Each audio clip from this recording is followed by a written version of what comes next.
نحمده ونستعينه ونستغفره ونؤمن به ونتوكل عليه ونعوذ بالله من شرور أنفسنا ومن سيئات أعمالنا من يهده الله فلا مضل له ومن يضلله فلا هادي له ونشهد أن لا إله إلا الله وحده لا شريك له ونشهد أن سيدنا ومولانا محمدا عبده ورسوله وحبيبه وخليله وصفيه ونجيه والصلاة والسلام على سيد الإنس والجان حبيب رب العالمين خاتم النبيين والمرسلين رحمة للعالمين شفيع المذنبين محمد بن عبد الله وعلى آله وأزواجه وخلفائه وأصحابه أجمعين أما بعد فأعوذ بالله من الشيطان الرجيم بسم الله الرحمن الرحيم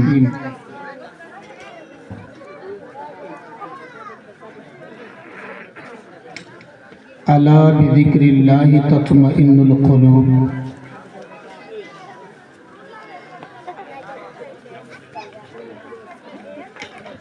وقال تعالى في موضع آخر فلولا نفر من كل فرقة منهم طائفة ليتفقهوا في الدين صدق الله العظيم وبلغنا رسوله النبي الكريم ونحن على ذلك لمن الشاهدين والشاكرين الحمد لله رب العالمين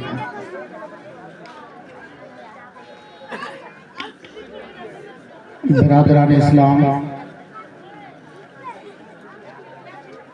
تلاوت کلام اللہ کے بعد نعت کے اشعار پڑھے گئے، پھر بزبان بنگلہ ایک تقریر آپ نے سماعت کیا۔ دوسرے نمبر پر میری تقریر کی باری آئی۔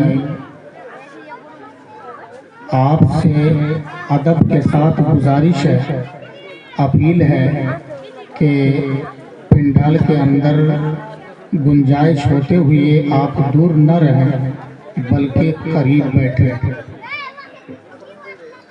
اور جو لوگ اللہ رب العالمین کا فرمان اور اس کے رسول باوقار آمنہ کے لال جناب محمد رسول اللہ صلی اللہ علیہ وسلم کی مبارک حدیثیں سننا چاہتے ہیں، وہ ادب کے ساتھ مجلس کے اندر بیٹھیں، اور جب جگہ اور گنجائش نہ ہو پھر آپ باہر رہیں تو کوئی بات بنتی ہے۔ تو آئیے سب سے پہلے ہم اور آپ ایک بار پھر اللہ رب العالمین کی حمد و ثنا بیان کریں، پڑھیں الحمدللہ رب العالمین۔ سب پڑھیے بچے لوگ، پڑھیے الحمدللہ رب العالمین۔ کلمہ پڑھیے لا الہ الا اللہ محمد رسول اللہ۔ درود شریف پڑھیے اللہم صلی علی سیدنا مولانا شفیعنا محمد معدن الجود والکرم وآلہ وبارک وسلم صلاة وسلاما دائمین ابدا۔ میرے ساتھ پڑھیے الصلاة والسلام علیک یا رسول اللہ، الصلاة والسلام علیک یا نبی اللہ۔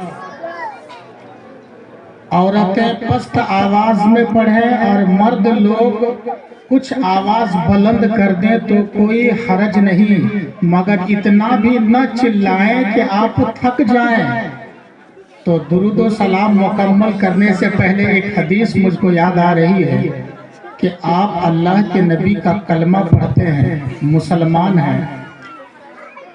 اللہ کے نبی علیہ السلام نے ارشاد فرمایا کہ میں اس پتھر کو پہچانتا ہوں مکہ کی سرزمین پر جو مجھے سلام کرتا ہے، اور پہلے بھی مجھے سلام کرتا تھا۔ پتھر جس کے اندر جیو نہیں، اللہ نے جس کے اندر جان نہیں رکھا۔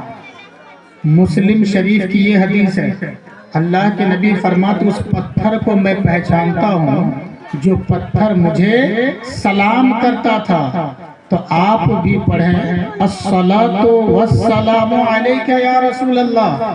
اس کا ارتھ ہوتا ہے اے اللہ کے نبی، ہماری طرف سے آپ پر درود و سلام نازل ہو، ہماری طرف سے آپ پر درود و سلام نازل ہو۔ یہ تو عقیدت میں ہم درود و سلام پڑھتے ہیں۔ ایک اور حدیث سنیے، مسلم شریف میں ہے، اللہ کے نبی صلی اللہ علیہ وسلم نے ارشاد فرمایا من صلی علی واحدۃ صلی اللہ علیہ عشرہ، کہ جو شخص مجھ پر ایک بار درود و سلام پڑھے گا، اللہ تعالیٰ اس ایک بار درود کے بدلے 10 گنا اجر اور ثواب عطا فرمائے گا۔ ایک بار پڑھنے سے 10 مرتبہ۔ تو ایک بار جھوم کر تو نہیں بولیں گے، کیونکہ کبھی کبھی جو ہم لوگوں کے اسٹیج سے، سنی اسٹیج سے کبھی کبھی ایسے بولا جاتا ہے کہ درود پڑھیے جھوم جھوم کے، تو جھوم کر پڑھنے کا مطلب یہ ہے کہ خوش دلی سے، عقیدت کے ساتھ اور دل لگا کے پڑھیے، یہ نہیں کہ بہت چلا دیجئے۔ بہت چلانے پر میں ایک حدیث آپ کو سناتا ہوں۔ اللہ کے نبی علیہ السلام سفر میں تھے، صحابہ کرام بھی آپ کے ساتھ تھے، اور یہ حدیث جو ابھی میں سنانے جا رہا ہوں، 2 حدیث مسلم کی سنا دیا، یہ تیسری حدیث ہے، یہ بخاری شریف میں بھی ہے اور مسلم شریف میں بھی ہے۔ حضرت ابو موسیٰ اشعری رضی اللہ تعالی عنہ صحابی رسول نے بیان کیا کہ اللہ کے نبی علیہ السلام کے ساتھ ہم لوگ سفر میں تھے۔ جب اللہ کے نبی اوپر کو چڑھتے، کوئی بھی مقام اوپر کو چڑھنے کے لیے کوئی جگہ آتی، تو اللہ کے نبی تکبیر پڑھتے، اللہ اکبر کہتے، کہیں پر الحمدللہ کہتے، کہیں پر سبحان اللہ کہتے۔ تو راستے چلتے چلتے بھی ہمارے پیارے آقا صلی اللہ علیہ وسلم اللہ کی بڑائی بیان کرتے، اللہ کی حمد و ثنا بیان کرتے، اللہ کی تسبیح اور تہلیل میں مشغول رہتے۔ یہ حدیث اور بھی لمبی ہے، مگر اس بات کو مکمل کرنے کے لیے ایک بیچ میں اور ایک حدیث ہے، یہ مسلم شریف کی حضرت اماں عائشہ رضی اللہ تعالی عنہا نے روایت کیا کہ ارے نبی کی شان تو یہ ہے کہ یذکر اللہ، کہ اللہ کے نبی ایسے ہیں جو اپنے رب کو ہر گھڑی یاد کرتے ہیں، اپنے رب کا ذکر ہر وقت کرتے ہیں۔ یہ مسلم کی ایک الگ حدیث ہوئی۔ اب آئیے اس حدیث کو مکمل کرتا ہوں۔ حضرت ابو موسیٰ اشعری کہتے ہیں اللہ کے نبی علیہ السلام جو راستے میں اوپر چڑھتے نیچے اترتے مقامات پر اللہ کی تکبیر پڑھتے، حمد و ثنا بیان کرتے، ذکر کرتے تھے، تو ہم لوگوں نے سن کر کے ہم لوگ بھی پڑھنے لگے، مگر زور زور سے پڑھنے لگے، بہت زیادہ زور سے پڑھنے لگے۔ ہماری آواز جب آقا کریم صلی اللہ علیہ وسلم تک پہنچی تو حضور نے، ابھی تھوڑی دیر رک جائے، ابھی میں کچھ بتاؤں کہ جب ہماری آواز حضور کے کان تک پہنچی تو حضور کو ناپسند آئی آواز، اور حضور نے فرمایا اربعوا علی انفسکم، بخاری میں لکھا ہوا اربعوا، لوگوں اپنے اوپر ترس کھاؤ، اپنے اوپر رحم کرو، اتنا زور سے مت پڑھو، کیونکہ تم جس خدا کی عبادت کرتے ہو، جس خدا کو پکارتے ہو، وہ خدا تم آہستہ بولو گے تو بھی وہ تمہاری بات سن لے گا۔ مگر کبھی کبھی ہلکی آواز نکال کے اس لیے پڑھنے کے لیے کہا جاتا ہے کہ نیند بھی بھاگ جاتی ہے۔ نیند کیا ہوتی ہے؟ بھاگ جاتی ہے۔ شیطان بھی بھاگتا ہے، زور سے بولنے سے شیطان بھی بھاگتا ہے۔ ابھی یہ حدیث یہ بخاری کی حدیث تھی، تو پھر حضور نے انہیں کچھ ارشاد فرمایا تھا، اس بات کو میں بتاؤں گا اور یہ حدیث مکمل کروں گا۔ اس سے پہلے ایک حدیث آپ کو اور بھی سننا ہوگا، یا پھر اس کو پہلے مکمل کر دیتا ہوں پھر سناتا ہوں۔ تو اللہ کے نبی نے تو فرما دیا کہ ذرا دھیرے پڑھا کرو، اپنے اوپر رحم کرو، ترس کھاؤ، یعنی اتنے زور سے نہ پڑھو کہ تم خود تھک جاؤ، بعد میں پھر کسی لائق نہ رہو۔ پھر اللہ کے نبی نے فرمایا کیا میں تمہیں جنت کی کنجی نہ بتا دوں، جنت کا ایک خزانہ نہ بتا دوں؟ جنت کا خزانہ، کنز کا لفظ بخاری میں آیا، کیا جنت کا خزانہ نہ بتا دوں؟ آپ لوگ بھی اگر پڑھیں گے اور سننا چاہتے ہیں کہ وہ خزانہ کیا چیز ہے، حضرت ابو موسیٰ اشعری رضی اللہ تعالی عنہ نے روایت کیا، اللہ کے نبی نے ارشاد فرمایا اے میرے صحابہ، جنت کا خزانہ ہے لا حول، پڑھئے لا حول ولا قوت الا باللہ، لا حول ولا قوت الا باللہ۔ ہماری ماں بہنیں خالائیں دادیاں وہ بھی یہ کلمہ تو بہت آسان ہے، سب لوگ جانتے بھی ہیں، اس کی فضیلت یہ ہے کہ یہ جنت کا خزانہ ہے، اس کو آپ کام کرتے کرتے پڑھ سکتے ہیں، راستے میں چلتے چلتے بھی آپ پڑھ سکتے ہیں۔ پڑھیے ایک بار لا حول ولا قوت الا باللہ۔ اور یہ جو میں نے کہا نا کہ زور سے بولنے سے شیطان بھی بھاگتا ہے، اس لیے جلسہ میں وعظ میں کبھی کبھی مقرر لوگ بولتے ہیں کہ اور زور سے بولو، سبحان اللہ بولو، اس لیے بلواتے ہیں کہ اس سے شیطان بھی بھاگتا ہے اور نیند بھی بھاگتی ہے۔ یہ اس چیز کو بھی میں حدیث سے بتانا چاہ رہا ہوں کہ ابو داؤد شریف اور ترمذی شریف میں حضرت ابو قتادہ انصاری رضی اللہ تعالی عنہ سے حدیث مروی ہے۔ اس حدیث کا واقعہ یہ ہے کہ ایک مرتبہ اللہ کے نبی علیہ السلام رات میں نکلے، اور رات میں بھی اللہ کے نبی گھر سے نکل کر صحابہ کرام کا جائزہ لیتے تھے کہ ہمارے صحابہ کس حال میں کیا کرتے ہیں۔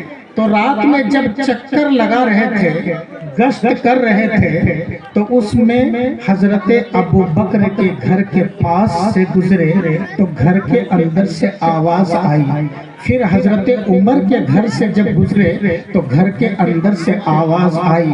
میرے دوستو اور پیارے ساتھیوں، اللہ کے نبی علیہ السلام رات کے سناٹے میں اکیلے میں اللہ کے نبی گشت کر رہے ہیں، چکر لگا رہے ہیں، صحابہ کرام کے رات کی حالتوں کا جائزہ لے رہے ہیں۔ اتنے میں ابو بکر کے گھر کے پاس سے گزرے تو کچھ آواز آئی۔ کیا چیز کی آواز تھی؟ قرآن پڑھنے کی آواز تھی۔ حضرت عمر کے گھر کے پاس سے گزرے تو قرآن پڑھنے کی آواز آ رہی تھی۔ جب صبح ہو گئی، فجر کی نماز پڑھ لی گئی جماعت کے ساتھ، اللہ کے نبی علیہ السلام نے ابو بکر اور عمر کو اپنے قریب بلایا، او ابو بکر ادھر آؤ، او عمر ادھر آؤ، دونوں کو بلائے، اور اللہ کے نبی نے فرمایا اے ابو بکر، تمہاری آواز بڑی دھیمی دھیمی آ رہی تھی، رات میں جو تم نماز پڑھ رہے تھے اور نماز میں قرآن کی آیتیں پڑھ رہے تھے تو تمہاری آواز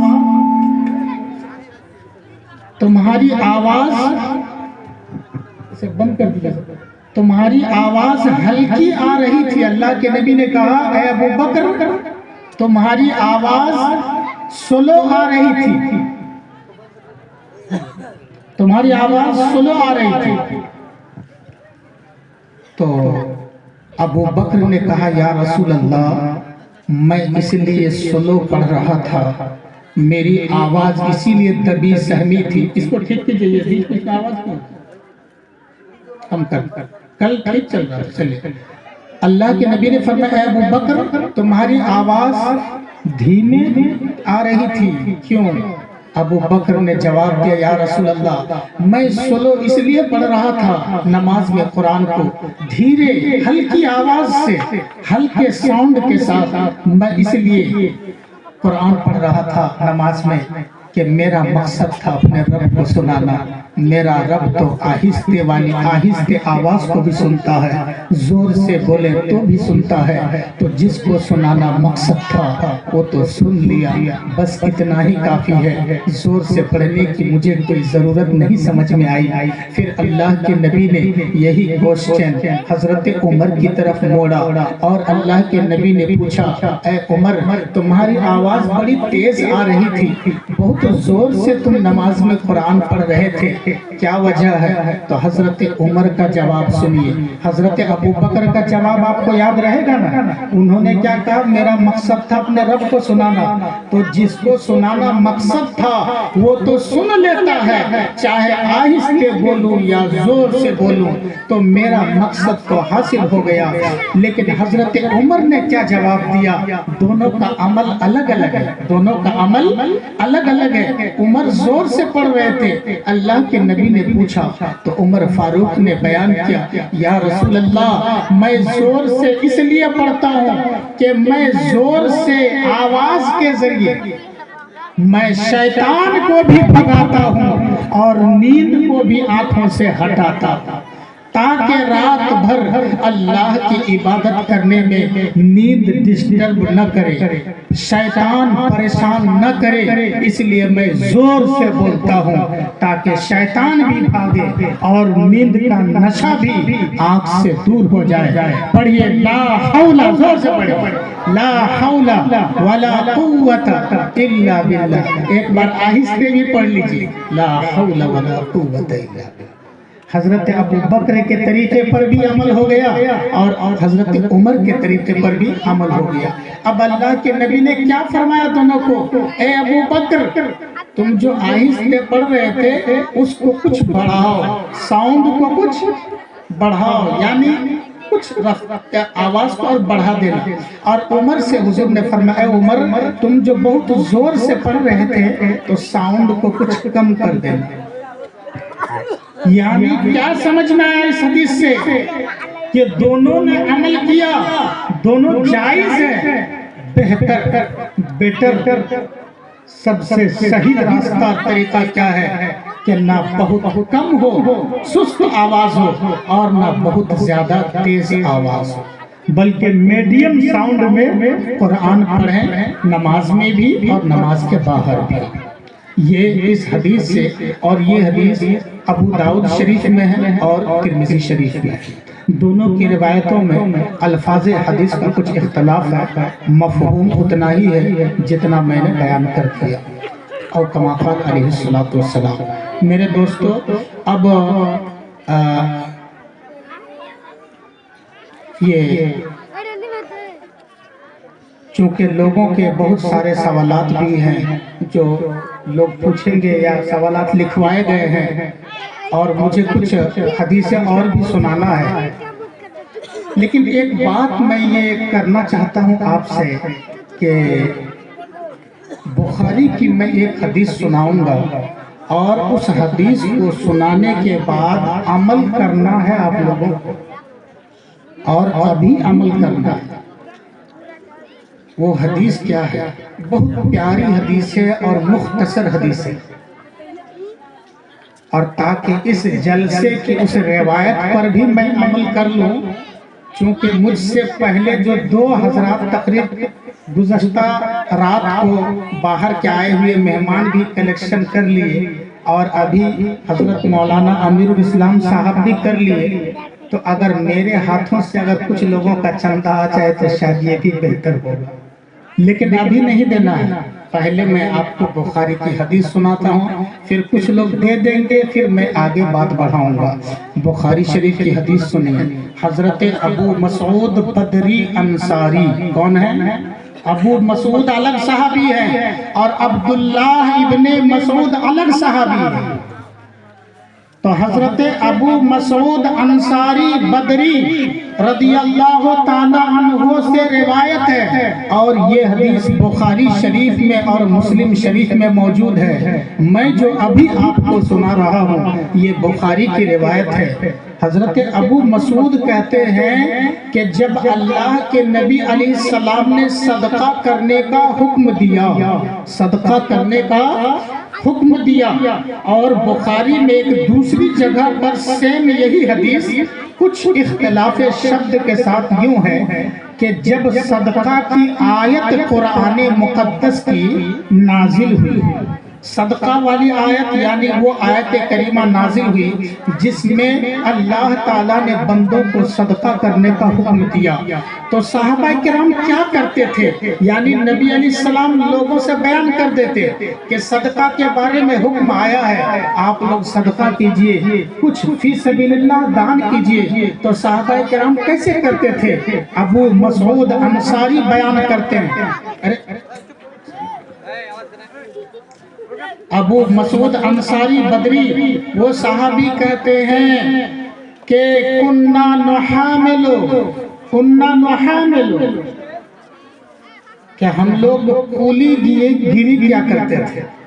اور ایک روایت میں ہے کہ جب حضور صدقہ کے بارے میں وعظ فرماتے، حکم دیتے، تو ہم میں سے بعض صحابہ جن کے پاس کچھ بھی پیسے نہیں ہوتے لیکن حضور کی بات سن کر، قرآن کی آیت سن کر ان کے دل میں بھی ایک تڑپ پیدا ہوتی، ان کا دل بھی مچلتا کہ میں بھی کچھ اللہ کے نبی کو اپنے ہاتھوں سے دان کروں، فی سبیل اللہ میں صدقہ کر دوں۔ تو وہ صحابہ کیا کرتے؟ وہ کہتے ہیں کہ وہ بازار جاتے، حضور ادھر واز فرماتے، وہ بازار چلے جاتے، بازار جا کے تھوڑی دیر تک کولی بن جاتے۔ کولی تو سمجھ رہے ہیں نا، مال ایک جگہ سے دوسری جگہ بوجھ اٹھا کر کے پہنچاتے، کچھ پیسے ملتا، تو جو کچھ ملتا وہ لا کر کے حضور کو دان کر دیتے تھے، فی سبیل اللہ صدقہ کر دیتے تھے۔ تو ایک صحابی آئے، بہت زیادہ مال لے کر کے آئے، حضور کو پیش کیا، تو حضور کی مجلس میں جہاں صدق کے دل سے کلمہ پڑھنے والے مومن رہتے تھے، وہاں کچھ منافق اور دل کے کالے لوگ بھی رہتے تھے۔ تو منافق لوگ کہتے تھے مورائی مورائی، یعنی یہ اتنا زیادہ پیسے دان کر رہا ہے، اس کی نیت اچھی نہیں ہے، یہ تو ریاکاری کر رہا ہے۔ یہ کیا کر رہا ہے؟ یہ اپنی شہرت کے لیے، اپنی واہ واہی کے لیے یہ اتنا پیسے دان کر رہا ہے۔ پھر اس کے بعد کچھ صحابہ تھوڑا تھوڑا پیسہ لے کر کے آئے، تھوڑا مال لے کر کے آئے، تو وہی منافق کہتے تھے کہ ارے تمہارے اتنے پیسے سے دن کا کیا کام ہوگا، اتنا پیسہ لے کر کے آئے ہو۔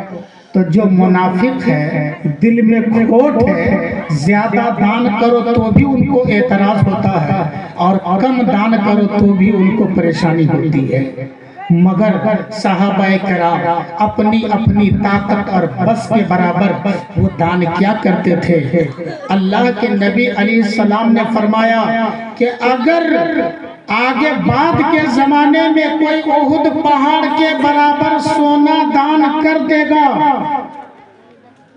تو بھی میرے صحابی کے ادنا دان کے برابر نہیں ہو سکتا، کیونکہ وہ زمانہ تھا جب کوئی ساتھ دینے کے لیے تیار نہیں ہو رہا تھا۔ شروع میں گنتی کے چند لوگ مسلمان ہوئے تھے۔ یہ حدیث تو بخاری کی مکمل ہو گئی۔ پھر اللہ نے آیت کریمہ اتاری کہ الذین یلمزون المتطوعین من المؤمنین، کہ جو لوگ خوش دلی سے دان کرنے والوں پر زبان درازی کرتے ہیں، بدتمیزی کرتے ہیں، ان کے بارے میں آیت آئی اور ان کو منع کیا گیا۔ تو میں بہت مختصر بس 2 سے 3 منٹ تک میں کچھ بات اسی حدیث کے مطابق رکھتا ہوں کہ 10 آدمی 5000 روپے کر کے جلدی سے آپ لوگ دیتے ہیں، دعا کر کے پھر میں اپنی بات شروع کرتا ہوں۔ 10 آدمی 5,000 کر کے جلدی سے آپ لوگ دے دیجئے تاکہ اس حدیث پر بھی عمل ہو جائے اور یہ مجمع آپ کے لیے بھی گواہ بن جائے۔ ایسے آدمی کل تو ایسے بہت لوگ دے چکے ہیں، اگر آپ کے اندر بھی دینے کا شوق ہے اور آپ دینا چاہتے ہیں تو آپ دے دیجئے، ورنہ پھر میں اپنی بات شروع کروں گا۔ یہ ایسی بات نہیں کہ آپ دیں گے تبھی میں سناؤں گا، میں تو سنانے کے لیے حاضر آیا۔ البتہ اگر آپ دے دیں گے تو مسجد کا بھی کام ہو جائے گا اور پھر ادھر سے بیان بھی بہت جلدی شروع ہو جائے گا۔ کیا کوئی آدمی ایسا نہیں جو 5,000 دے دے گا؟ 5,000 روپے 10 کی جگہ کوئی ایک آدمی بھی نہیں تیار ہونے والے، ببلو کو چھوڑ کر کے، کیونکہ وہ تو 20,000 والے ہیں، ان کے ساتھی لوگ 20,000 دیے ہیں، تو جیب الرحمن 20,000 دیے ہیں، اور وہ جو ٹھیکیدار وہ 20,000 دیے، ببلو 20,000 دیں گے، ان کے علاوہ 5,000 ہونا چاہیے۔ کوئی ایک آدمی 5,000 دینے کے لیے، اللہ اکبر! کیا کل سب لوگ پیسے دے چکے ہیں؟ اگر دے چکے ہیں تو کوئی بات نہیں ہے، چلیے میں اپنی بات آگے بڑھاتا ہوں۔ جن کو دینے کی مرضی ہوگی وہ لا کر کے دے دیں گے۔ ایک بار استغفر اللہ پڑھیں، استغفر اللہ ربی من کل ذنب واتوب الیہ، اللہم صلی وسلم وبارک علی سیدنا مولانا محمد وعلی آلہ وصحبہ اجمعین۔ عزیزان گرامی،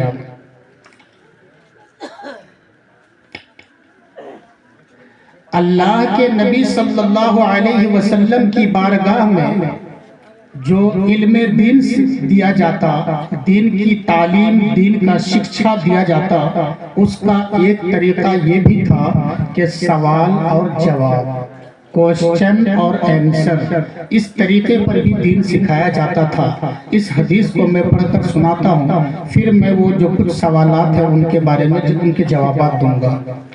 وہ طریقہ کیا ہوتا؟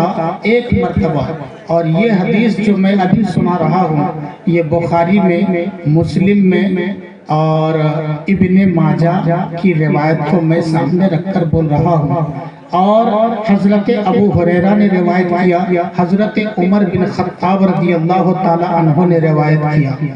تو آئیے حدیث میں سناتا ہوں۔ اللہ کے نبی علیہ السلام صحابہ کرام کے مجمع میں تشریف فرما ہے، مجمع لگا ہوا ہے، مجلس سجی ہوئی ہے، صحابہ کرام بھی ہے، اللہ کے نبی بھی ہے۔ اتنے میں ایک شخص نمودار ہوا، ایک شخص آیا اور آ کر کے اللہ کے نبی علیہ السلام کے گھٹنے کے قریب گھٹنا رکھ کر کے وہ بیٹھ گیا، بالکل حضور کے قریب آ کر کے بیٹھ گیا۔ بات سمجھ میں آ رہی ہے نا؟ حضور بیٹھے تھے، حضور کے بالکل جسٹ قریب آ کر کے وہ بیٹھ گیا، اور بیٹھتے ہی انہوں نے ایک سوال کیا، اللہ کے نبی سے ایک سوال کیا کہ اے اللہ کے رسول، مل ایمان، ایمان کیا چیز ہے؟ ایمان کسے کہتے ہیں؟ ایمان کا بہت جھگڑا ہے، عقیدے کا بہت اختلاف ہے، مگر ایمان جو مختصر میں آپ سمجھ سکتے ہیں، سارے جھگڑوں سے دور ہو کر، اختلافات سے کٹ کر، جتنی باتوں کو دل میں ہمیشہ کے لیے بسا کر رکھنا ہے، اسی پر سونا ہے، اسی پر بیدار ہونا ہے، اسی پر آپ کو مرنا ہے، وہ ایمان اور وہ عقیدہ کیا ہے؟ تو اس شخص نے سوال کیا، مل ایمان، ایمان کیا چیز ہے؟ تو اللہ کے نبی نے جواب دیا، الایمان ان تؤمن باللہ وملائکتہ وکتبہ ورسلہ۔ اللہ کے نبی نے فرمایا ایمان یہ ہے کہ تم اللہ کو مانو، اس کے فرشتوں کو مانو، اس کے رسولوں کو مانو، اور اس کی کتابوں پر ایمان رکھو، اور قیامت مرنے کے بعد اللہ تعالیٰ سے ملاقات ہونے پر ایمان رکھو، اور مرنے کے بعد دوبارہ زندہ اٹھایا جائے گا اس پر ایمان رکھو۔ دوسرا سوال ہوا، جب یہ جواب انہوں حضور نے دے دیا تو اس پوچھنے والے نے کہا صدقتا، آپ کا آنسر کریکٹ ہے، یعنی آپ کا آنسر بالکل صحیح ہے۔ دوسرے نمبر پہ سوال کیا، مل اسلام، ایمان کے بعد پوچھا اسلام کیا چیز ہے؟ تو اللہ کے نبی نے فرمایا کہ ان تعبد اللہ وَلَا تُشْرِكَ بِهِ شَيْئًا، اسلام یہ ہے کہ تم اللہ کی عبادت کرو اور اس کے ساتھ کسی چیز کو شریک نہ ٹھہراؤ، اس کے ساتھ کسی چیز کا شرک مت کرو۔ اگر تم عبادت کرتے ہو مگر ساتھ میں شرک بھی کرتے ہو تو وہ عبادت منہ پر مار دی جائے گی، وہ عبادت معتبر نہیں ہوگی۔ وہی اللہ کی عبادت مقبول ہوگی جو شرک سے پاک ہو، جو ریا سے پاک ہو اور اخلاص کے ساتھ ہو۔ تو اللہ کے نبی نے فرمایا کہ ان تعبد اللہ ولا تشرک بہ شیئا، کہ تم اللہ کی اس طرح عبادت کرو کہ اس میں کچھ بھی ذرہ پر بھی شرک نہ ہو، وَتُؤْتِيَ الزَّكَاةَ الْمَفْرُوضَةَ، اور جو زکوٰۃ فرض ہے وہ ادا کیا کرو، اور وَتَصُومَ رمضان، اور تم کیا کرو رمضان کے روزے رکھو، رمضان کے روزے رکھو، اللہ کی عبادت کرنا ہے۔ اچھا وَتُقِيمَ الصَّلَاةَ، اور نماز قائم کرنا ہے، زکوٰۃ دینا ہے اور روزے رکھنا ہے۔ 4 چیزوں کا اس حدیث میں ذکر ہوا۔ تیسرا، جب یہ جواب بھی حضور نے دے دیا تو پوچھنے والے سائل نے کہا صدقتا، آپ کا جواب بالکل صحیح ہے۔ تیسرا سوال اس نے کیا، بس یہ آخری سوال تھا ان کا۔ تیسرا سوال یہ کیا کہ اے اللہ کے رسول مل احسان، احسان کیا چیز ہے؟ تو اللہ کے نبی نے فرمایا کہ ان تعبد اللہ کأنک ترا فإن لم تکن ترا فإنہ یراک، کہ اے بندہ تم اللہ کی عبادت اس طور پر کرو کہ تم اللہ کو دیکھ رہے ہو، یہ احسان ہے۔ یہ نماز ادا کرنے کا طریقہ، یہ زکوٰۃ دینے کا صحیح طریقہ کہ آپ جب زکوٰۃ دو تو نیت کیا ہو کہ اللہ کو دیکھ کر دے رہے ہیں۔ نماز میں کھڑے ہیں قبلہ کی طرف منہ کر کے، دل میں کیا ہونا چاہیے کہ اللہ کو آپ دیکھ رہے ہیں، مگر تڑپ تڑپ کے مر جائیں گے آپ، میکینکی سارے پاور کو آپ یوز کر لیں گے، پھر بھی خدا کو تو نہیں دیکھ سکتے ہو دنیا میں۔ خدا کو مرنے کے بعد قیامت ہی میں دیکھا جائے گا۔ اللہ رب العالمین کو بندہ دیکھے گا قیامت میں، جنت میں، مگر دنیا میں اللہ کو دیکھ لے یہ ہو ہی نہیں سکتا، امپاسبل۔ پھر اللہ کے نبی نے کیسے فرمایا کہ تم عبادت اس طور پر کرو کہ تم اللہ کو دیکھ رہے ہو، فَإِن لَمْ تَكُنْ تَرَى، آگے میرے نبی نے ارشاد فرمایا کہ اگر تم اللہ کو دیکھ نہ سکو، کوشش کیا، پوری توجہ لگا دیا، پوری انرجی صرف کر دیا اللہ کی طرف توجہ لگانے میں، مگر اللہ کو دیکھنے میں وہ سفل نہ ہوا، اللہ نظر نہیں آیا، فَإِنَّهُ يَرَاكَ، تو اے میری امت کے لوگوں تو تم یہ سمجھ لینا کہ اگر تم اللہ کو نہیں دیکھ سکے اپنی عبادتوں میں تو اتنا یقین کر لینا کہ اللہ تجھے ضرور دیکھ رہا ہے، بے شک اللہ تمہیں دیکھ رہا ہے۔ اور اس طور پر یہ سوچتے ہوئے جب عبادت کریں گے تو یقیناً اس عبادت کی چاشنی کچھ اور ہوگی۔ یہ جواب بھی ہو گیا۔ پھر ایک سوال کیا تھا قیامت کے بارے میں، پھر اس کی نشانی کے بارے میں، حدیث تو بہت لمبی جائے گی، اس کا آخری حصہ میں بتا کر مکمل کرتا ہوں اس کو۔ جب یہ ساری باتیں ہو گئی تو وہ پوچھنے والا شخص چلا گیا، وہاں سے اٹھ کر کے چلا گیا۔ تو اللہ کے نبی نے صحابہ سے کہا رہے اس کو واپس بلا کر لاؤ، جو پوچھنے کے لیے آیا تھا پوچھ کے چلا گیا۔ تو کچھ صحابہ گئے ادھر ادھر کچھ دور تک تلاش کیے، کہیں پر وہ شخص نظر نہیں آئے۔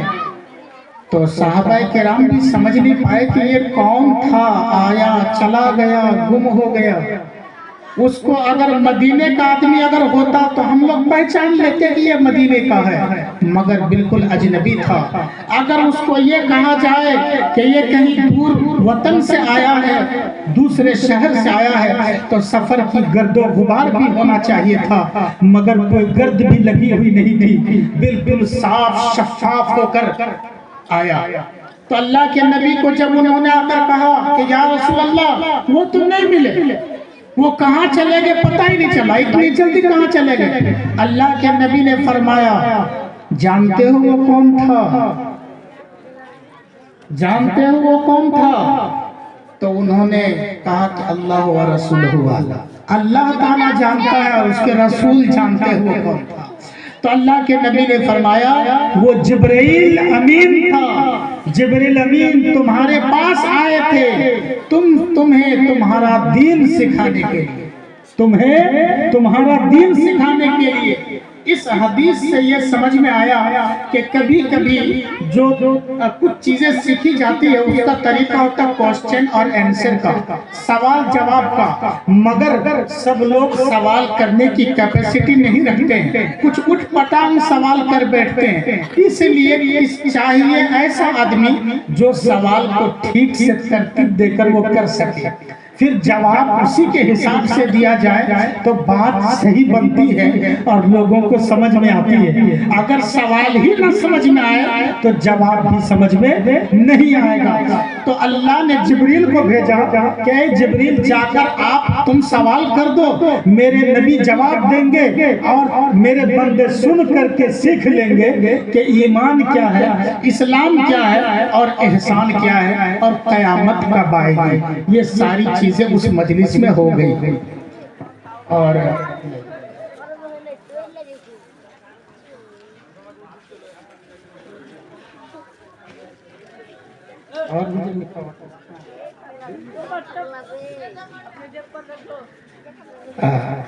تو دیکھیے یہ میں نے قرآن مقدس کی ایک آیت کریمہ پڑھا تھا خطبہ میں، دوسری آیت، پہلے تو ایک آیت پڑھا اس کے بارے میں بتاؤں گا، دوسرے نمبر پر جو میں نے آیت پڑھا اس آیت کے مطابق آج میں گویا صحیح طریقے پر، اس سے پہلے بھی عمل ہوتا تھا، آج اس سے اچھے طریقے سے عمل ہو رہا ہے۔ اللہ رب العالمین نے فرمایا کہ ہر گروہ ہر جماعت سے کچھ ایسے افراد کیوں نہیں نکلتے کہ جائیں باہر جا کر دین کی تعلیم حاصل کریں، اور پھر جب دین کی سمجھ اور دین کے احکام اور مسائل شریعت کے لا جب پڑھ کر کے وہ آ جائیں تو اپنے لوگوں کو سنائیں، لعلہم یحذرون، تاکہ لوگ ان کی بات سن کر کے ان کے اندر ڈر پیدا ہو اور عبادت کا شوق پیدا ہو اور اللہ تعالیٰ سے وہ ڈرے، دین میں وہ پختہ ہو سکے۔ تو یہ آیت کریمہ کا ترجمہ ہے۔ اس کے مطابق میں نے جو تعلیم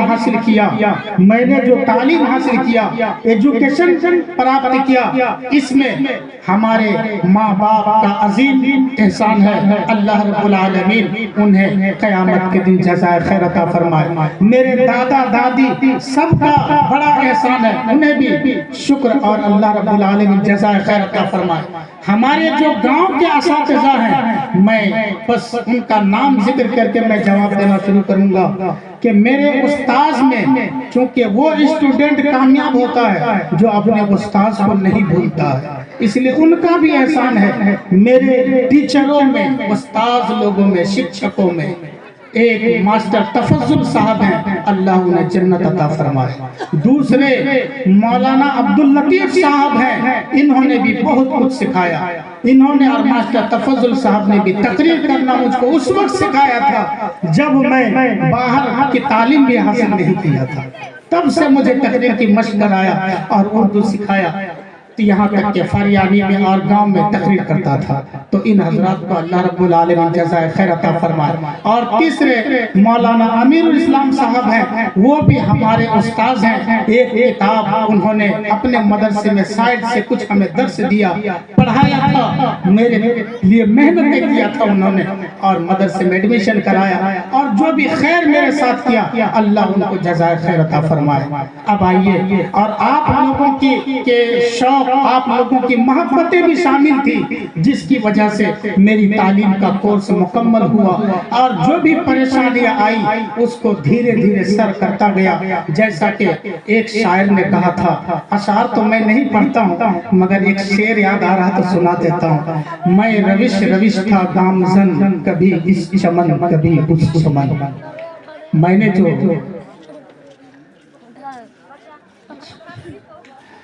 تو میں یہ سنا رہا تھا کہ میری جو دستار بندی الجامعۃ الاشرفیہ میں ہوئی، دستار بندی کے بینر پہ میرے ایک ساتھی نے یہی شعر لکھا تھا، تو وہی شعر مجھ کو وہ شعر یاد ہے، میں آپ کو سناتا ہوں، اور وہ میری زندگی کا عکاس ہے، ترجمان ہے وہ شعر کہ جو پریشانیاں آئی پھر میں اس جگہ تک پہنچا۔ وہ شعر ہے، میں روش روش تھا گامزن، کبھی اس چمن کبھی اس چمن، کئی خطرات تھے میری راہ میں، کئی خطرات تھے میری راہ میں سنبھل سنبھل کر نکل گیا۔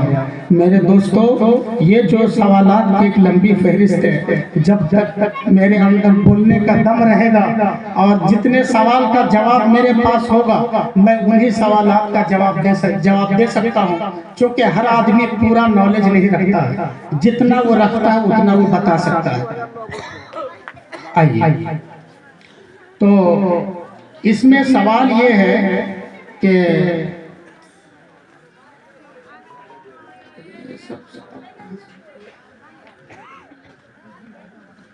مرد کو نماز میں کہاں سے ہاتھ اٹھا کر کہاں تک باندھنا چاہیے؟ یہ سب بہت پرانا اختلافی مسئلہ ہے، جس میں بچپن میں نے بھی کافی بحث کیا تھا، اور اب کا جو جواب ہوگا وہ یوں ہی زبانی نہیں بلکہ وہ احادیث سے اخذ کرتے ہوئے وہ جواب ہوگا کہ ہاتھ اٹھانے کی جو بات ہے نماز میں، توجہ کے ساتھ ہاتھ اٹھانے کے بارے میں حضرت بخاری، مسلم، ابو داؤد، ترمذی، ان سب کتابوں میں ان حدیثوں کی کثرت ہے۔ تو کچھ حدیثوں میں کندھے تک ہاتھ اٹھانے کا ذکر ہے، یہاں تک سن رہے ہیں نا؟ بخاری کی حدیث میں کندھے تک ہاتھ اٹھانے کا ہے۔ حضرت عبداللہ ابن عمر بھی یہی تک اٹھاتے تھے، اللہ اکبر، کندھے تک۔ حدیث میں کوئی اختلاف نہیں ہے، یہاں تک جو اٹھا لیا نماز بالکل صحیح ہے، کان تک نہیں پہنچایا نماز مکروہ بھی نہیں ہوگی، چونکہ حدیث میں۔ دوسرا سنیں، اور حنفی سنی لوگ جو ہاتھ اٹھاتے ہیں، ہم لوگ یہاں تک ہاتھ اٹھاتے ہیں، کان تک، یہ بھی حدیث میں ہے اور وہ صحیح ہے۔ اور اس میں حنفیوں کی طرف سے ہمارے علماء یہ بیان کرتے ہیں کہ یہاں تک اٹھانے میں ایک فائدہ یہ ہے کہ اگر صرف یہاں تک اٹھاتے ہیں تو ایک حدیث کے مطابق عمل ہو رہا ہے، اگر یہاں تک اٹھا لیں تو دونوں حدیث پر عمل ہو گئے، چونکہ جو ہاتھ کان تک اٹھے گا وہ کندھا تک بھی اٹھ جائے گا، اور یہ دونوں حدیث سے ثابت ہے۔ اسی لیے جو ہمارے مسلمان میں جو بھی کندھے تک ہاتھ اٹھائے وہ بھی صحیح ہے، اور جو کان تک اٹھا رہے وہ بھی صحیح ہے۔ اس میں تیسری بات یہ کان پکڑ کے اللہ اکبر کہنا، کان پکڑ کر اللہ اکبر کہنا۔ ہم جس مدرسے میں بھی ایجوکیشن دے رہے، پڑھا رہے ہیں، اس مدرسے میں شاید میرے علاوہ کوئی ایسا نہیں ہوگا جو کان ٹچ نہیں کرتے، مگر میں نہیں کرتا۔ پہلے میں بھی کرتا تھا مگر نہیں کرتا۔ جب شروع میں میرے طلبہ نے، اسٹوڈنٹس نے میرا یہ عمل دیکھا، کلاس میں سوال کیا، کلاس میں جو مسائل و احکام کی کتاب پڑھاتا ہوں اور عربک گرامر کی بھی کتاب پڑھاتا ہوں، عقائد اور ایمان کا بھی چیپٹر پڑھاتا ہوں مدرسے میں، تو ہمارے کلاس میں ایک، اس کو آپ عیب بھی کہہ سکتے ہیں، میری برائی بھی کہہ سکتے ہیں، مدرسے میں یہ بات میرے خلاف کئی بار اٹھ چکی ہے کہ میرے پاس بچے کلاس میں تاخیر کرتے ہیں، لیٹ کرتے ہیں، یعنی میرے پاس جو اپنے 45 منٹ کی ایک گھنٹی ہوتی ہے، ایک کلاس والے آئیں گے 45 منٹ وہ اپنا چیپٹر پڑھ کر چلے جائیں گے، پھر دوسرے گروپ والے آئیں گے، تو اس میں ہوتا کیا ہے کہ میٹنگ میں بھی کئی بار بات آئی کہ آپ کے کلاس میں بچے جاتے ہیں، آتے لیٹ سے ہیں، تو میں نے بارہا کہا کہ میں کوشش تو کرتا ہوں کہ وقت پر چھوڑ دوں، مگر یہ کمی ہو جاتی ہے، اس کی وجہ کیا معلوم ہے؟ اگر اس کی کوئی معقول وجہ نہیں ہوتی تو شاید کب کا مدرسے سے میں نکال دیا جاتا۔ وجہ اس میں یہ ہے کہ جب گھنٹی لگتی ہے میں بچوں کو کہتا ہوں کہ آپ جا سکتے ہو، مگر شاید کوئی گھنٹی ایسی گزرتی ہوگی، کوئی ایسا کلاس ختم ہوتا ہوگا جس میں کئی سوالات مجھ کو بچے نہیں کرتے ہو، چونکہ میری طرف سے فل آزادی رہتی ہے کہ جو سوال آپ کرنا چاہے کر سکتے ہیں۔ کتنے دن ایسا بھی ہوتا ہے کہ ان بچوں کے سوالات کا میں صحیح جواب نہیں دے پاتا ہوں، ٹائم لے لیتا ہوں، پھر میں اسٹڈی کرنے کے بعد بتاتا ہوں۔ تو میرے پاس مکمل آزادی رہتی ہے، بچے بڑی دلچسپی سے بات سنتے ہیں اور میرے سوال کے جواب بھی وہ سنتے ہیں۔ اسی لیے ہر طرح کا سوال، اگر کسی دوسری کتاب میں اگر پریشانی ہوئی ہے سمجھنے میں، اس مسئلہ کو بھی میرے سامنے لا کر کے رکھتے ہیں کہ وہ مسئلہ کیا ہے۔ تو اس لیے تاخیر بھی ہو جاتی ہے، اور یہ بات کچھ حد تک ہمارے مدرسے کے پرنسپل کو بھی معلوم ہے، اس لیے شاید میرے خلاف اتنا ایکشن نہیں لیا جاتا۔ ہم بچوں کو کہتے تھے گھنٹی لگ جائے تم چلے جاؤ، اگر مزید پوچھو کر رہو گے تو یہ تمہاری ذمہ داری ہے۔ تو یہ بچوں کی محبت ہے اور آپ لوگوں کی بھی تعاون ہے کہ اللہ کے فضل سے یہ سارا کام چلتا ہے۔ تو بچوں نے پوچھا کہ آپ ہاتھ اٹھاتے تو ہیں کان تک، مگر کان کو ٹچ کیوں نہیں کرتے ہیں، جیسے یہ طریقہ ہے نا اللہ اکبر۔ تو میں نے کہا اس لیے کہ کوئی حدیث مجھ کو نہیں ملی، کان چھونے کی کوئی حدیث نہیں ہے۔ تو میں نے کہا کہ میں کسی کو بولوں گا بھی نہیں کہ کان مت چھو، اس لیے کہ ایک مذہب کا طریقہ ہے اور اس کے بارے میں میں بتاؤں گا، لیکن مجھ پر اگر کوئی اعتراض کرے گا کہ کان کیوں نہیں ٹچ کرتے ہو تو پھر بات آ جائے گی دلیل کی۔ تو جو لوگ ہمارے ساتھیوں میں جو اور شکشک ہیں وہ اعتراض نہیں کرتے ہیں، وہ جان رہے ہیں کہ دلیل کا معاملہ کیا ہے۔ تو جو پڑھے لکھے لوگ ہوتے ہیں وہ زیادہ اختلاف نہیں کرتے، وہ جانتے ہیں کہ حدیث میں ایسے ہی ہے۔ حنفی لوگوں کی کتاب میں، ہم فقہ حنفی میں ہمارے مذہب میں ایک کتاب ہے، اس میں لکھا ہوا کہ اصل میں کان ہاتھ یہاں تک اٹھانا بہتر ہے، اگر آپ چھو لیں گے تو یہ کنفرم ہو جائے گا کہ آپ کا ہاتھ وہاں تک اٹھ چکا ہے، اگر نہیں چھوئیں گے تو یہ پتہ نہیں چلے گا کہ آپ کا ہاتھ کہاں تک اٹھا ہے۔ اسی لیے اس کتاب میں لکھا ہوا کہ بہتر ہے کہ کان کو ٹچ کر لیں، یہ لکھا ہوا بہتر ہے، نماز میں کوئی خرابی نہیں آئے گی۔ میں اس لیے نہیں کرتا ہوں کہ میرے لیے بہتر ہے کہ کان چھوئے بغیر، اس لیے کہ جب آپ کان چھوئے بغیر کریں گے تو پوری ہتھیلی قبلہ کی طرف ہوگی، اور جب کان پکڑیں گے آپ تو ہتھیلی قبلہ کی طرف نہیں ہو پاتی۔ اور اللہ کے نبی نے ارشاد فرمایا جو طریقہ ہے کہ ہاتھ اٹھانے کا یا تو کندھے تک ہے یا پھر یہاں کان تک، کندھے تک یا کان تک۔ اب کوئی چھو لے رہا ہے تو بھی نماز نہیں ٹوٹے گی، اور کوئی نہیں چھو رہا ہے تو بھی نماز نہیں ٹوٹے گی۔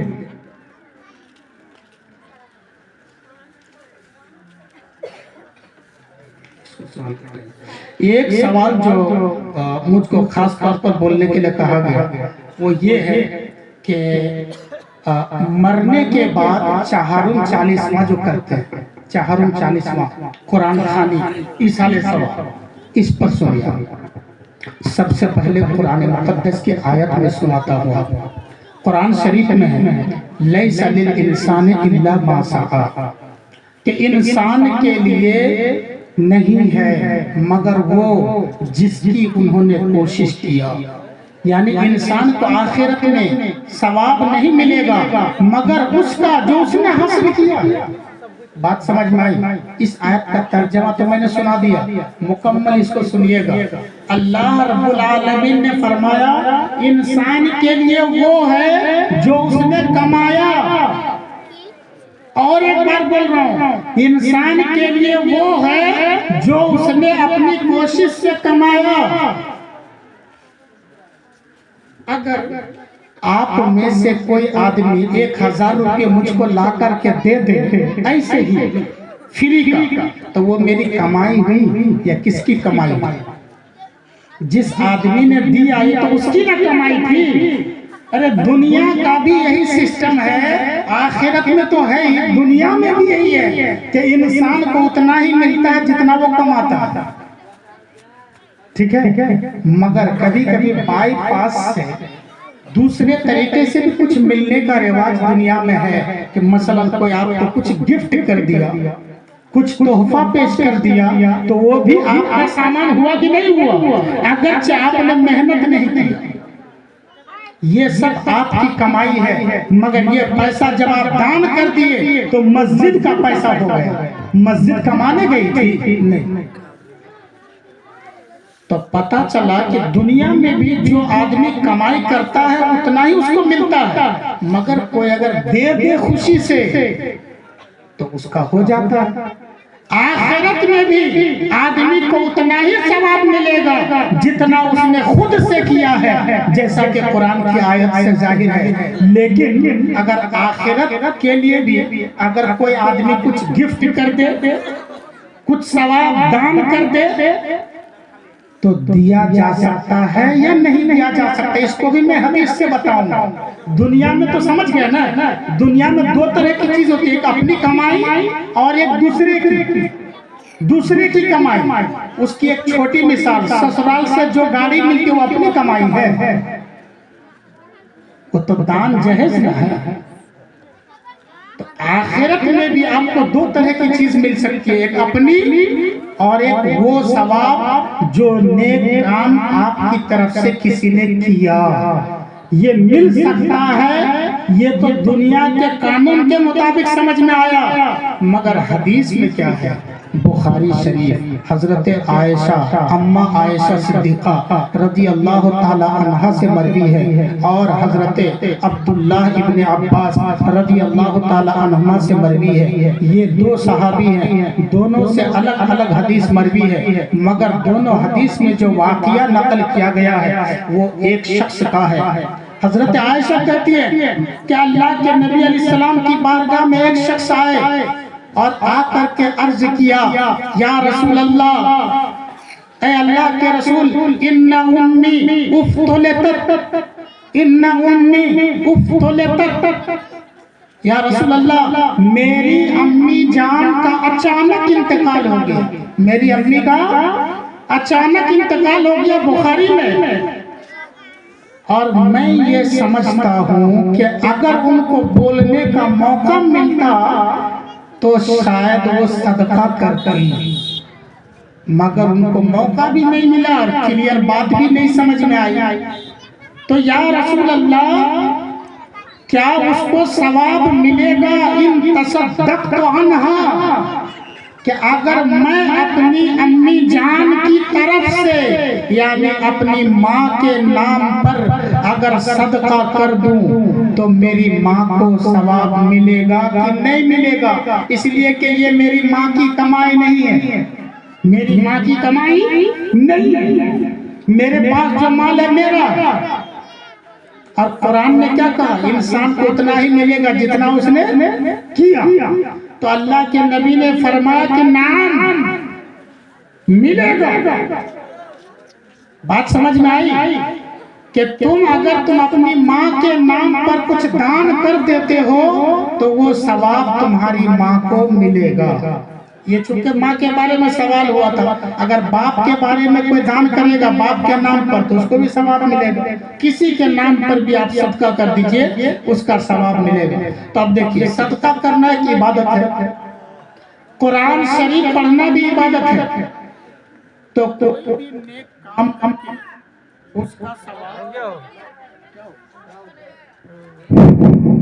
اس کا ثواب میت کو دینا جائز ہے، مگر اس کے ساتھ خرافات کیا ہے اور گڑبڑی کہاں پر ہے اور صحیح طریقہ کیا ہے، اس کو سنو۔ قرآن خوانی ہمارے موقف کے مطابق اور حنفی مذہب کے مطابق قرآن خوانی صحیح ہے، اس کا بھی ثواب ملتا ہے جیسا کہ صدقہ کا ثواب ملتا ہے۔ قرآن پڑھ کر بخشا گیا کہ نہیں گیا اس زمانے میں حدیث میں اس کی صراحت نہیں ہے، صدقہ کی صراحت ہے، اس لیے میں نے صدقہ کی حدیث پڑھا۔ صدقہ ایک نیک کام ہے، لہٰذا اگر قرآن بھی نیک کام ہے، یہ پڑھ کے بھی اگر کوئی ثواب دے دیتا ہے تو ثواب دینا جائز ہے، مگر شرط یہ ہے کہ وہ قرآن کا ثواب ملے گا جس کو پڑھنے والے نے پڑھنے کے بعد پڑھنے کے بدلے میں کوئی پیسہ نہ لیا۔ بات سمجھ میں آ رہی ہے نا؟ اگر آپ نے قرآن خوانی گھر میں کروایا اور پیسہ آپ کو مل گیا، پیسہ دیا، لین دین کا رواج ہے، کیا ہے؟ لین دین کا رواج ہے۔ وہ حافظ صاحب یا مولانا صاحب سمجھ رہے کہ میں جاؤں گا تو مجھ کو پیسہ ملے گا، اور وہ گھر والا بھی جان رہا ہے کہ جو آ کر 1 گھنٹہ قرآن پڑھے گا تو اس کو پیسہ دینا پڑے گا۔ اس طرح کا اگر کنڈیشن ہے اور رواج بن چکا ہے تو حدیث کے علاوہ خود ہم لوگوں کے حنفی مذہب کی کتاب بہار شریعت، فتاوی رضویہ، در مختار، فتح القدیر اور البحر الرائق، النہر الفائق، تبیین الحقائق، ان ساری کتابوں میں اس کی ممانعت لکھی ہوئی ہے کہ اگر قرآن پڑھوایا آپ نے پیسے کے بدلے تو یہ دھوکہ ہے، میت کو کچھ بھی ثواب نہیں ملے گا، میت کو کچھ بھی ثواب نہیں ملے گا۔ اس لیے جب میرے دادا کا انتقال ہوا تھا تو میں نے باقاعدہ قرآن خوانی نہیں کروایا، میں نے میلاد میں تقریر کے لیے میں نے مولانا کو بلایا اور تھوڑی دیر بیٹھے تھے، باقی تقریر ہو رہی تھی، تو میں نے اس میں گزارش کر دیا کہ اگر آپ لوگ مناسب سمجھے خوشی سے کہ تھوڑا سا پڑھ دے تو پڑھ دیجئے، ورنہ کوئی بات نہیں۔ تو ہمارے ساتھی لوگ تھے، انہوں نے خوشی سے پڑھ دیا۔ تو اصل میں ثواب کس کا ملے گا؟ میں پڑھوں گا اپنے دادا کے نام پہ، اس کا ثواب ملے گا، اس لیے کہ میں کسی لالچ میں نہیں پڑھتا، میں کسی لالچ میں نہیں پڑھتا۔ اگر میرے دادا کی کوئی بہو یا کوئی پوتی بیٹی پڑھتے تو وہ کسی لالچ میں نہیں پڑھتی ہے۔ اصل میں آپ جب اللہ کے لیے پڑھیں گے نا تو آپ کو ثواب ملے گا، ثواب ملے گا تبھی تو آپ دوسرے کو پہنچائیں گے۔ اور جب پیسہ لے لیا جاتا ہے تو وہ ناجائز ہے، حرام اور گناہ کا کام ہے پیسہ لے کر قرآن پڑھنا۔ اور اس طرح اگر پڑھوائیں گے تو صرف پڑھنا پڑھوانا ہوا، آنکھوں سے دیکھنا ہوا، کانوں سے سننا ہوا، میت کو زیرو میں کچھ بھی ثواب نہیں ملتا۔ یہ قرآن خوانی کے بارے میں ہو گیا۔ اس میں ایک چیز ہے چہارم یا 40واں، چہارم کوئی چیز نہیں، 40واں کوئی چیز نہیں، بلکہ میت کے مرنے کے بعد سے لے کر کے جب تک آپ زندہ ہے تب تک اس کے نام پہ دعا کرتے رہیے، تب تک اس کے نام پہ سال ثواب کرتے رہیے۔ مگر لوگوں کو اتنی فرصت کہاں کہ وہ ڈیلی ایسا کرتا پھرے۔ اس لیے ہمارے علماء کہتے ہیں کہ چہارم کا مطلب ہوتا ہے چوتھا دن، مگر چوتھا کوئی ضروری نہیں ہے۔ ہم لوگوں کی معتبر کسی کتاب میں ایسا نہیں لکھا ہو کہ چوتھا دن ضروری ہے۔ مرنے کے دن بھی آپ کر سکتے ہیں، دوسرے دن بھی کر سکتے ہیں، چوتھے دن بھی کر سکتے ہیں، جب آپ کو کر سکے تو آپ کر سکتے ہیں۔ مگر وہ کیسا چہارم؟ اگر چہارم بولنے سے آدمی کا ذہن چلا جاتا گوٹا ایک بھینس کی طرف، پوری ایک گائے کی طرف اور 2-4 کھسی کی طرف، یہ چہارم نہیں ہے، یہ 40واں نہیں ہے، اور نہ یہ سب کا باقاعدہ ثبوت ہے۔ اب لیکن کیا یہ ناجائز کام بھی ہے یا نہیں؟ تو اس کے لیے آپ کو میں کچھ حدیث سناتا ہوں۔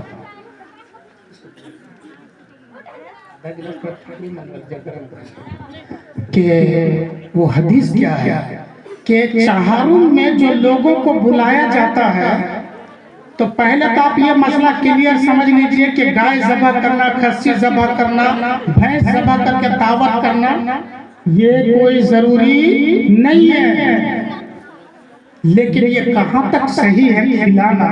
اگر کوئی اچھی نیت سے کھلائے، پیسہ ہے کھلائے تو حرج ہے، ناجائز ہے یا نیک کام ہے؟ آپ سنیے، میں آپ کو سناؤں بخاری شریف کی پہلے حدیث سناتا ہوں، اور اس حدیث کو بیان کرنے والے راوی صحابی کا نام حضرت عبداللہ بن عمرو بن عاص رضی اللہ عنہما، یہ عمر فاروق کے بیٹے نہیں ہیں، یہ دوسرے صحابی عمرو بن عاص کے بیٹے عبداللہ، انہوں نے بیان کیا۔ کیا حدیث ہے سنیے، وہ کہتے کہ ان رجلا سأل، کہ اللہ کے نبی کی بارگاہ میں ایک شخص آیا اور اس نے آ کر کے سوال کیا کہ اے اللہ کے رسول، اس سب سے بہترین اسلام کیا ہے؟ بہترین اسلام کیا چیز ہے؟ یعنی نماز روزہ کے بعد، ایسا نہیں کہ نماز روزہ سے بھی بہتر ہے، تو اللہ کے نبی نے 3 چیز فرمائی. کتنی ذکر فرمائی؟ 3 چیز ارشاد فرمائی اس حدیث میں. تو وہ بطور خاص کیا فرمایا؟ تطعم الطعام. کیا؟ تطعم الطعام. 2 چیز. تطعم الطعام وتقرأ السلام على من تعرف على من عرفت ومن لم تعرف. 2 چیز. اللہ کے نبی نے فرمایا کہ بہترین اسلام، بہترین مسلمان یہ ہے کہ تم کھانا کھلاؤ اور اسے سلام کرو جسے پہچانتے ہو، اور اسے بھی جسے نہیں پہچانتے. یعنی سب کو سلام کرنا، چاہے پہچانو یا نہیں پہچانو، مسلمان ہونا چاہیے. مسلمان ہونا شرط ہے اس کو سلام کرنا. اور کھانا کھلائی تو کھانا کھلانے کی فضیلت ہے، مگر اس حدیث میں نہیں لکھا ہوا ہے کہ کب. شادی میں، شادی کی حدیث تو الگ ہے، مرنے کے بعد زندگی میں کچھ نہیں لکھا ہوا. بس کھانا کھلانا اچھی بات ہے، ثواب کا کام. دوسری حدیث سنیے حضرت عبداللہ بن سلام سے. عبداللہ بن سلام وہ صحابی ہیں، اور یہ حدیث بخاری کی نہیں ہے بلکہ یہ ترمذی کی حدیث ہے. عبداللہ بن سلام یہودی کے عالم تھے، یہودی مذہب کے بڑے عالم تھے. وہ کہتے ہیں کہ اللہ کے نبی علیہ السلام جب ہجرت کر کے مکہ سے مدینہ تشریف لائے تو ہر طرف شور ہو گیا، ہر طرف آواز ہونے لگی، قدم رسول اللہ صلی اللہ علیہ وسلم، قدم رسول اللہ صلی اللہ علیہ وسلم، قدم رسول اللہ صلی اللہ علیہ وسلم. 3 مرتبہ لکھا ہوا ہے. یعنی کہتے ہیں حضور آ گئے، مدینہ سے اللہ کے رسول آ گئے ہیں، مکہ سے مدینہ آ گئے ہیں. سب طرف یہی آواز ہوتی کہ لوگ ایک جگہ جمع ہو رہے تھے. عبداللہ بن سلام جو یہودی مذہب، یہودی دین کا بڑا عالم تھا، اس نے کہا کہ میں بھی لوگوں کے ساتھ دوڑتے ہوئے، تیزی کے ساتھ چلتے ہوئے میں بھی اللہ کے نبی کی بارگاہ میں آیا، اور میں نے غور سے دیکھا حضور کے چہرہ کو، تو میں نے پہچان لیا کہ ان کا چہرہ یہ لیس بوجہ کذاب، ان کا چہرہ کوئی جھوٹا چہرہ نہیں ہے، یعنی یہ سچے پیغمبر ہیں. چونکہ وہ توریت کے عالم تھے، یہودی مذہب کو صحیح سے جانتے اور پڑھتے تھے. انہوں نے علامتیں پڑھی تھی کہ یہ نبی کس طریقے کے ہوں گے، ان کا چہرہ کیسا ہوگا، ان کا خط و خال کیسا ہوگا، ان کا رنگ و روپ کیسا ہوگا، یہ دیکھنے میں کیسے لگیں گے، ان کی باتیں کیسی کیسی پیاری ہوں گی. یہ ساری باتیں عبداللہ بن سلام توریت میں پڑھ کر آئے تھے. انہوں نے غور سے دیکھا تو پہچان لیا کہ یہ سچے نبی ہیں، کوئی جھوٹے نبی نہیں ہیں. اس کے بعد عبداللہ بن سلام کی بات سنیے. وہ کہتے ہیں کہ اللہ کے نبی علیہ السلام نے پہلی چیز جو ارشاد فرمائی تھی وہ کیا ہے؟ پہلی چیز، سب سے فرسٹ اسپیچ اللہ کے نبی نے کیا دیا ہجرت کے بعد اس موقع پر جس میں عبداللہ بن سلام تھے؟ کہتے میں نے پہلی بات حضور کی یہ سنا کہ لوگوں کے بارے بتایا کہ سلام عام کرنا. کیا ہے؟ سلام عام کرنا اور لوگوں کو کھانا کھلانا. سلام عام کرنا، لوگوں کو کھانا کھلانا، اور رات کی تنہائی میں اللہ کی عبادت کرنا. یہ مسائل اس میں مذکور ہوئے. تو اللہ کے نبی نے کیا فرمایا؟ تو سلام کرنے کا ذکر فرمایا، اور ایک کیا؟ کھانا کھلانا. جب مدینہ آئے تو حضور نے کیا فرمایا؟ کھانا کھلانا.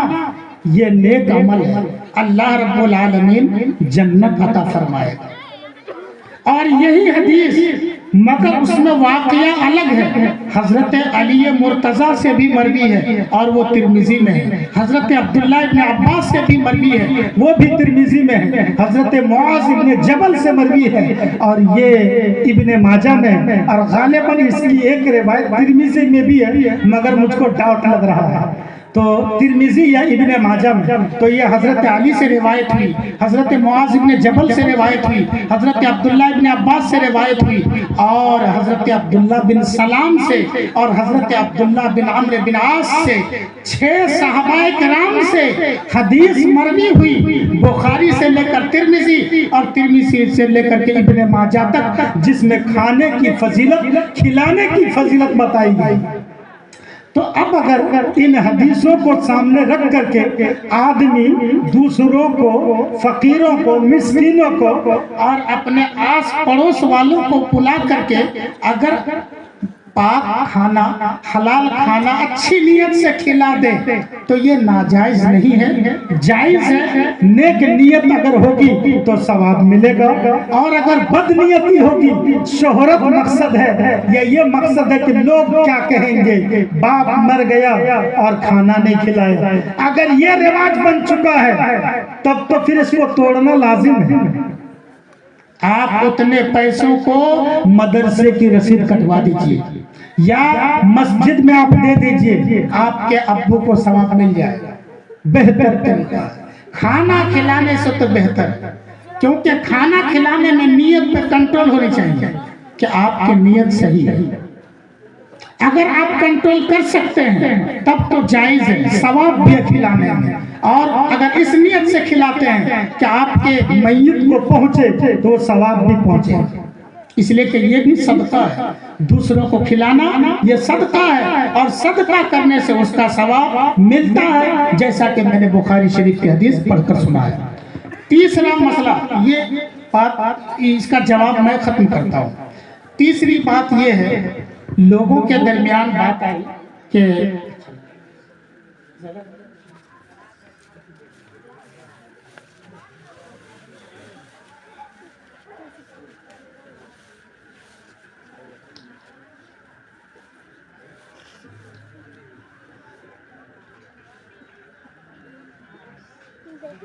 الحمدللہ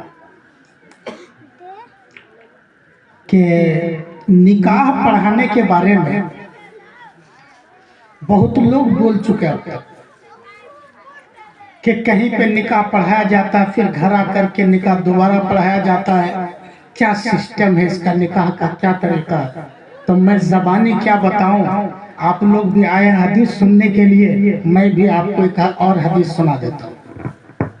اللہ کے نبی علیہ السلام، بخاری کی حدیث ہے، اور اس حدیث کو حضرت سہل ابن سعد ساعدی رضی اللہ تعالی عنہ نے روایت کیا، اور امام بخاری نے اس حدیث کو اپنی کتاب میں ایک جگہ نہیں، یہ 4-5 یا اس سے زائد جگہ پر امام بخاری نے اس حدیث کو ذکر کیا، اور ہر مقام پر الگ الگ مسئلہ ذکر کیا، مگر ٹوٹل کتنے مقام پر بخاری میں ہے میں نے کاؤنٹنگ نہیں کیا، البتہ یہ 4-5 جگہ سے زیادہ جگہ پر ہے۔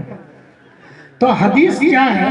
حضرت سہل بن سعد ساعدی سے وہ کہتے ہیں کہ اللہ کے نبی کا مجمع لگا ہوا تھا، ایک عورت آئی اور حضور سے گزارش کیا، یا رسول اللہ میں نکاح کی خواہش مند ہوں، میں نکاح کرنا چاہتی ہوں، اگر آپ تیار ہیں تو آپ مجھ سے نکاح کر لیں، آپ کے لیے میں تیار ہوں، یعنی آپ کے نکاح میں آنے کے لیے میں تیار ہوں۔ تو اللہ کے نبی علیہ السلام تھوڑی دیر تک سوچتے رہے، کچھ جواب نہیں دیا۔